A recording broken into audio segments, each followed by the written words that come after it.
If you think what happened in Tucson is incomprehensible, you're about to meet people who understand the madness behind a massacre. The United States Secret Service has studied 83 assassins and would-be assassins, and it's found remarkable similarities among them. As you see what we've learned about the accused Tucson gunman, notice how he fits what the Secret Service discovered. The horrific loss of innocent life seemed to come from nowhere, but it appears Jared Loughner followed a well-worn path on his final descent into madness. The story will continue in a moment. In the hours before the massacre, Jared Loughner was busy wrapping up his troubled life. At this drugstore just before midnight, he dropped off a roll of film, pictures he shot of himself posing with his gun. Then he checked into this motel, 2 miles from his home and his parents. At 2 a.m., the moon was out. It was a little above freezing, and life as he knew it would be over in about 8 hours. He seemed upset as he said his goodbyes. It appears he made one phone call to a close friend. That call at 2:05 a.m. went unanswered, so Loughner left this brief message. Hey, it's Jared. So, I just want to tell you good times. Peace out. Later. Peace out is slang these days for goodbye. There's this heavy sigh at the end. It was all in past tense, and it sort of bothered me how he said, we've had good times. Bryce Tierney heard his cell phone ring at 2:05, but instead of a number, his screen said restricted, so he didn't pick up. I was afraid that I was going to wake up and find out and see his name in an obituary in a couple days. Tierney and Tyler Conway met Loughner in high school and hung out with him 4 or 5 times a week.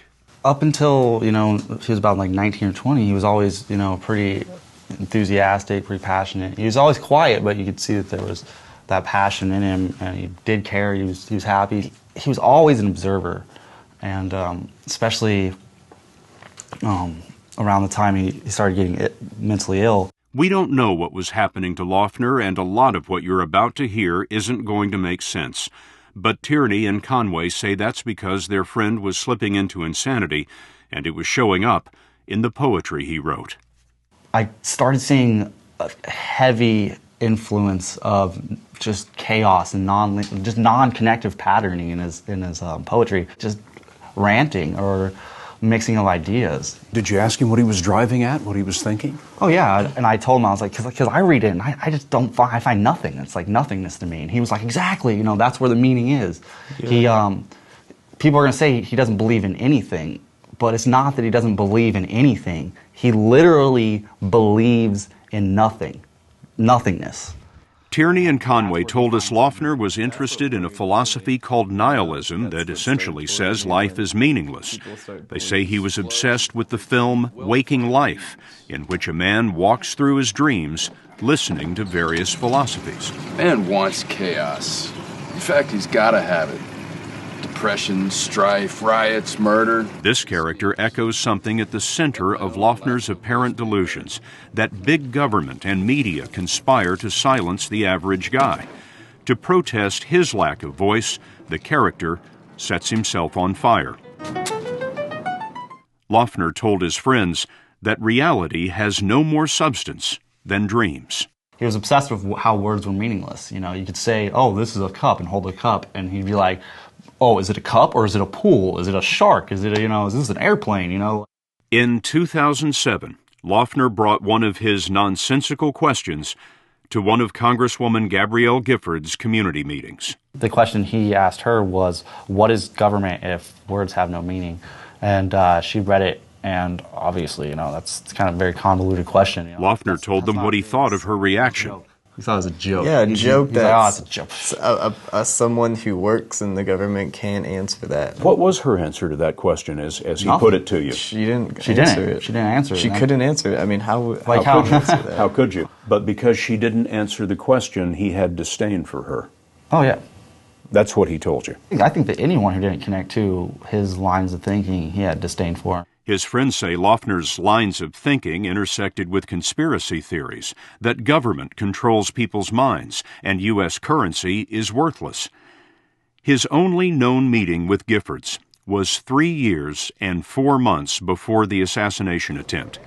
When police searched Loughner's home, they found a form letter from Giffords thanking him for attending.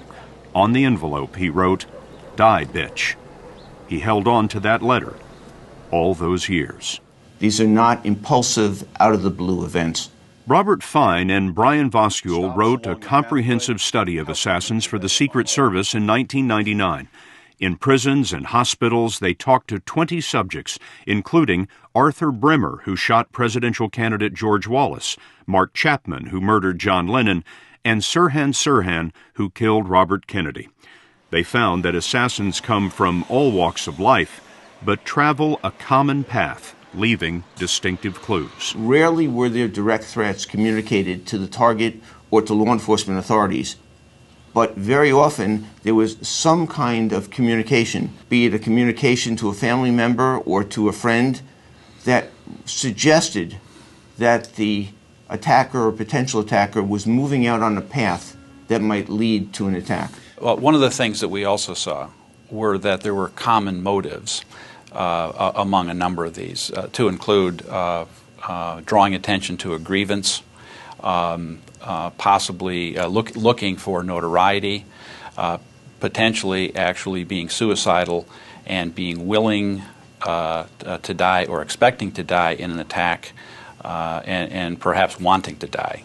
In the more than 80 cases that you studied, was politics, pure and simple, ever the motivation? I cannot think of a case where politics, pure and simple, was the motivation. Sometimes people used a political language, but people are more complicated than attacking somebody over, quote, a political motive. I was looking for a location where I could test fire the gun. This man, J.D., stalked 2 presidents, and in a prison interview, Fine and Voskuil found that it wasn't politics, it was madness. He believed that aliens were giving him a choice, either to kill a bunch of school kids or to assassinate the president. And I decided I was going to dress up like a law enforcement person. So I bought a suit and shoes and bought a trench coat and had a haircut. J.D. showed them that the mentally ill can be organized enough to plan an attack. Their research also showed that one of the last steps on the path to violence is practicing with a weapon. That moment seemed to happen for Jared Loughner around Christmas 2009. His friend, Zane Gutierrez, says that they shot target practice together, and Loughner started researching the weapon that would ultimately be used in the Tucson attack.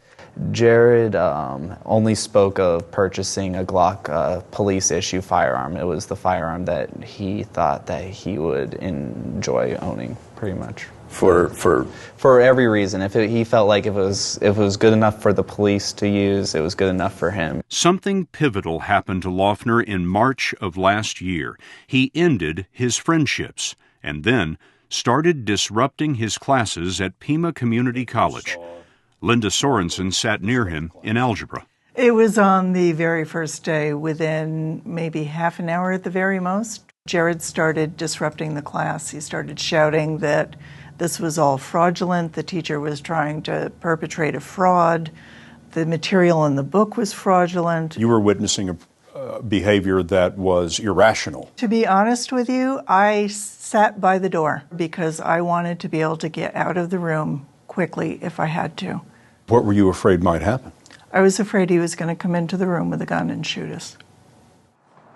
The campus police were called to talk to Loughner 5 times, but they didn't take him into custody or seek to have him sent for psychological evaluation because he hadn't threatened anyone. Then, Loughner posted this video about the college on YouTube.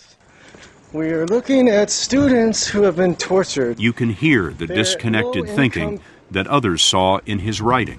This is Pima Community College, one of the biggest scams in America. Here's the best part, the bookstore. The bookstore, the bookstore, the bookstore.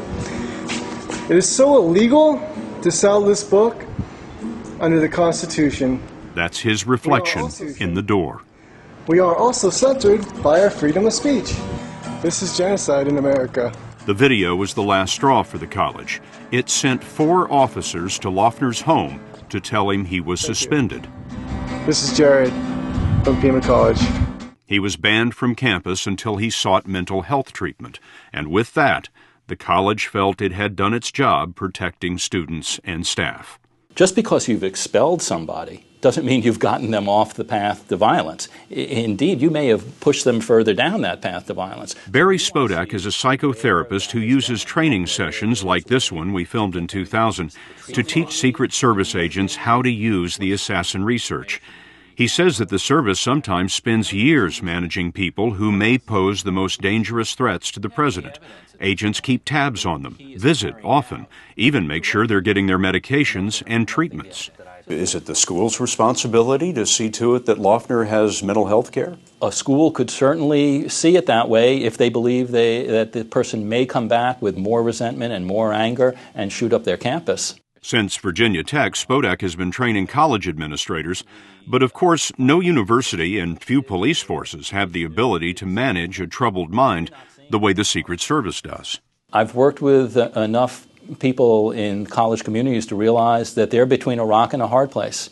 They don't have the tools or the resources that would be necessary, and a lot of them are very fearful about that. The research on assassins shows that many killers started their final preparations after a life-changing event, and 2 months after his suspension from school, Loughner bought that Glock he admired. As the Secret Service study might have predicted, so far it appears Loughner communicated no threat directly to Giffords. His focus on her lasted years. Many saw trouble coming even though no one had the whole picture. And in the end, Loughner let others know when time was up. At 2 a.m., there was that call to Bryce Tierney. Hey, it's Jared. So, I just want to tell you a good time. Peace out. Later. After 4 a.m., investigators believe that he wrote this internet post that said, "Goodbye, friends. Please don't be mad at me." He went to Walmart to buy ammunition and loaded 92 rounds into 4 magazines. At 7:30, he was stopped in his Chevy Nova for running a red light, but the officer let him go with a warning. By 8, he was back home. His father confronted him about a black bag his son was carrying, but Loughner ran away and then caught a taxi to the Safeway, where strangely, minutes from the massacre, he insisted on going inside to get change. He didn't want to give the driver a $20 for a $15 fare. By then, it was 10 a.m. Gabrielle Giffords was pulling into a parking space, right on time. When I saw his mugshot, that face tells me that exactly what Jared wanted to happen is happening. Yeah. Like, to the T. Like, even this right here. Like, he knew that his friends were going to come out and speak about him, and people were going to try to understand him. It's almost like he wants people to just question that. Question why, and to not be given an answer. Like the assassins studied by the Secret Service, it's likely Loughner wanted a high-profile target to make some point only he understands. There was one other thing that the Secret Service discovered that was common. The assassins found that their attacks didn't solve their problems. Nearly every one had profound regret.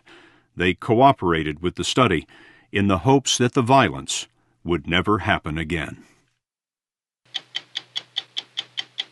Go to 60minutesovertime.com to hear the backstories from decades of 60 Minutes reporting on the Secret Service, sponsored by Pfizer.